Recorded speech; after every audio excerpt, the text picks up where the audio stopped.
एक ट्रेन जो कि जंगल में फंस गई और उस जंगल में एक नहीं बल्कि पूरे 100 वेयरवुल्फ का झुंड है और अब वेयरवुल्फ का झुंड उस इंसानों से भरी ट्रेन के ऊपर हमला कर देता है। तो क्या अब इंसान इन वेयरवुल्फ से बच पाएंगे या ये सारे इंसान इन वेयरवुल्फ का शिकार बन जाएंगे? आइए जानते हैं। तो दिल थाम के बैठिएगा दोस्तों, क्योंकि आज इस वीडियो में मैं आपको द हाउल की कहानी सुनाऊंगा। मूवी की शुरुआत में हमें इस कहानी का लीड कैरेक्टर जॉय दिखाया जाता है, जो कि एक टीसी है। उसकी ड्यूटी खत्म हो चुकी है और अब वो अपने घर जाने की तैयारी कर रहा है। वो अपने लॉकर रूम में जाता है और उसे वहाँ पर एक लेटर मिलता है जिसमें ये लिखा हुआ है कि अब आपका प्रमोशन नहीं हो पाएगा। जॉय काफी निराश होता है कि उसका प्रमोशन नहीं हो रहा है। तभी वहाँ पर उसके साथ काम करने वाला एक एम्प्लॉय मैल्कम आता है, जो कि जॉय को ये बताता है कि जॉय की जगह मैल्कम का प्रमोशन हो चुका है और अब मैल्कम जॉय का बॉस है। मैल्कम जॉय को कहता है कि यहाँ से जाने वाली आखिरी ट्रेन में भी तुम ही काम करोगे और तुम्हारी ड्यूटी है। मैल्कम जॉय का बॉस है तो मजबूरी में जॉय को ये बात माननी पड़ती है। मैल्कम जॉय के साथ एलन नाम की लड़की को भी ट्रेन में भेजता है। एलन वही लड़की है जिसे जॉय काफी पसंद करता है। कहानी आगे बढ़ती है। जॉय अब ट्रेन में आ चुका है। सारे पैसेंजर ट्रेन में बैठ चुके हैं, लेकिन किसी को नहीं मालूम कि ये ट्रेन का सफर शायद उनकी जिंदगी का आखिरी सफर बनेगा। ट्रेन में काफी अलग अलग टाइप के पैसेंजर हैं, जैसे कि एक केट नाम की औरत है जो कि शुरुआत में जॉय को काफी घमंडी लग रही है। ट्रेन में एक बिली नाम का लड़का भी है जो कि इंजीनियर है, और एक मैथ्यू नाम का सीधा साधा लड़का जिसे किताबें पढ़ना बहुत पसंद है। जॉय आगे बढ़ता है और देखता है कि ट्रेन में नीना नाम की एक लड़की भी है जो कि काफी घमंडी है और उसे किसी की परवाह नहीं कि आसपास क्या हो रहा है। और इस ट्रेन में एक बुजुर्ग कपल जेड और जेनी भी है। कहानी आगे बढ़ती है। जो ये देखता है कि एक पैसेंजर एड्रियन नाम का एलन के साथ फ्लर्ट कर रहा है और ये बात जॉय को पसंद नहीं आ रही है, लेकिन वो एलन को अपनी दिल की बात बता भी नहीं पा रहा है। जॉय को ऐसा लगता है कि इस ट्रेन के बाद मैं एलन को अपनी दिल की बात बता दूंगा, लेकिन शायद ये मौका अब जॉय को कभी नहीं मिलेगा, क्योंकि कुछ देर चलने के बाद अचानक ट्रेन रुक जाती है। ड्राइवर को ऐसा लगता है कि शायद ट्रेन के नीचे कोई आ चुका है। ड्राइवर नीचे उतरता है। सब पैसेंजर चौंक जाते हैं कि आखिर ट्रेन रुकी क्यों है। जॉय सबको शांत करवाने की कोशिश करता है और कहता है कि ड्राइवर चेक करने गया है, कुछ देर के बाद ट्रेन फिर से चालू हो जाएगी। लेकिन जॉय को ये पता नहीं था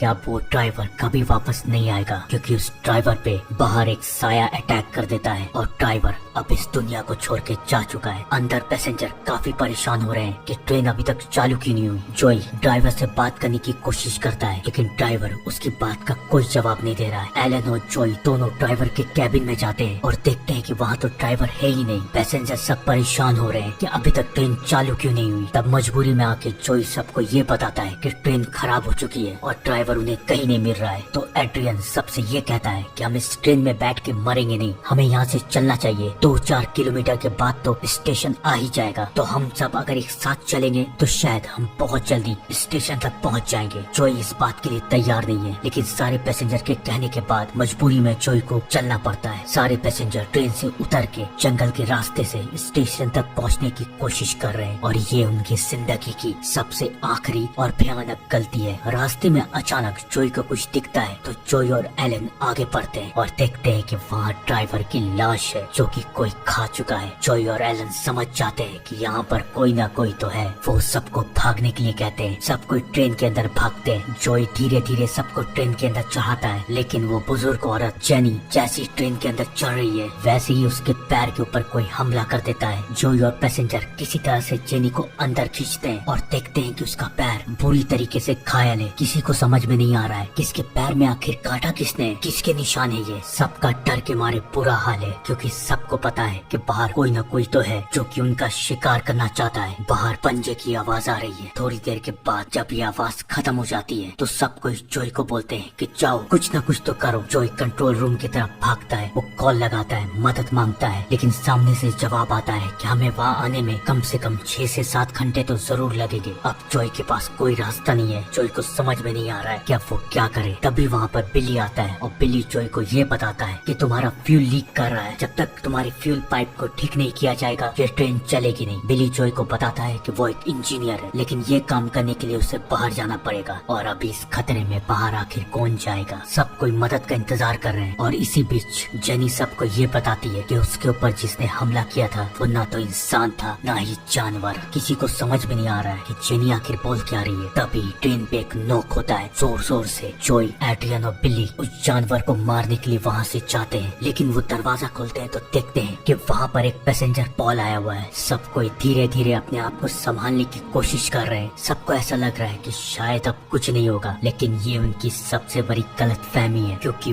वो साया, वो शैतान फिर से शीशा तोड़ के नीना नाम की लड़की को उठा के ले जाता है और सबके सामने उसे मारता है। सब डर जाते हैं और अब सब कोई शीशे और दरवाजे सब कुछ को जाम कर देते हैं ताकि वो शैतान, वो हैवान अंदर नहीं घुस पाए। तभी जोई की नजर जाती है कि एक पैसेंजर पॉल गायब है, शायद वो बाथरूम गया हुआ है। जोई एड्रियन को कहता है कि हमें उसे बचाना पड़ेगा। एड्रियन मना करता है, लेकिन जोई उसे बचाने के लिए बाथरूम की तरफ जाता है। जोई उससे बुला रहा है कि जल्दी बाहर निकलो, लेकिन बाथरूम का दरवाजा अब जाम हो चुका है, वो खुल नहीं रहा है। और अब बाथरूम का नहीं बल्कि मौत का दरवाजा पॉल के लिए खुल जाता है, क्योंकि वो जानवर अब पॉल को अपना शिकार बना लेता है। जोई को पता है क्या पॉल के बाद उसका नंबर आएगा। जोई अंदर जाने की कोशिश करता है, लेकिन एड्रियन दरवाजा नहीं खोल रहा है। तभी एड्रियन को ये पता चलता है कि ट्रेन की सारे दरवाजे की चाबी सिर्फ जोई के पास है, तो उसे मजबूरी में जोई को बचाना पड़ता है। और अब वो साया, वो शैतान सारे दरवाजे तोड़ के सबके सामने आ गया है और सब देखते हैं कि वो ना इंसान है ना जानवर है, वो है वेयरवुल्फ। इससे पहले वो वेयरवुल्फ किसी को नुकसान पहुंचा पाता, सब कोई मिलके उस वेयरवुल्फ पे हमला करते हैं और उसे मार देते हैं। अब सब कोई समझ चुके हैं कि इस जंगल में एक नहीं बल्कि कई सारे वेयरवुल्फ हैं, और अगर एक यहाँ आ सकता है तो कई सारे भी आ सकते हैं। अब सबको यहाँ से बाहर निकलना है। इसी बीच एड्रियन सबको ये कहता है कि एक वेयरवुल्फ ने जेनी को भी काटा था, तो अब जेनी भी वेयरवुल्फ बन जाएगी। तो इससे पहले ये वेयरवुल्फ बने हम इसे मार देते हैं, लेकिन जोई एड्रियन को ऐसा करने से रोक देता है और एड्रियन के हाथ पैर बांध देता है और जेनी के भी। कहानी आगे बढ़ती है और बिली जोई को ये कहता है कि मैं बाहर जाके फ्यूल टैंक को ठीक करूंगा और उसके बाद हम यहाँ से बाहर निकलेंगे। बिली के साथ बाहर मैथ्यू जाता है और कंट्रोल रूम में एलन और जॉय हैं। बाहर अचानक मैथ्यू को ये एहसास होता है कि जंगल में किसी की आवाज आ रही है। वो जंगल की तरफ बढ़ता है। उसे पता नहीं था कि वो अपनी मौत की तरफ बढ़ रहा है, क्योंकि अब वेयरवुल्फ का झुंड उसे घेर लेता है और मैथ्यू को अपना शिकार बना लेता है। अब वेयरवुल्फ ने ये तय कर दिया है कि अब वो ट्रेन के अंदर घुस के सबको मारेंगे। और वहाँ दूसरी तरफ जेनी भी वेयरवुल्फ में बदल जाती है और वो पहले जेट को मारती है और उसके बाद एड्रियन के ऊपर हमला करने की कोशिश करती है, लेकिन इससे पहले जेनी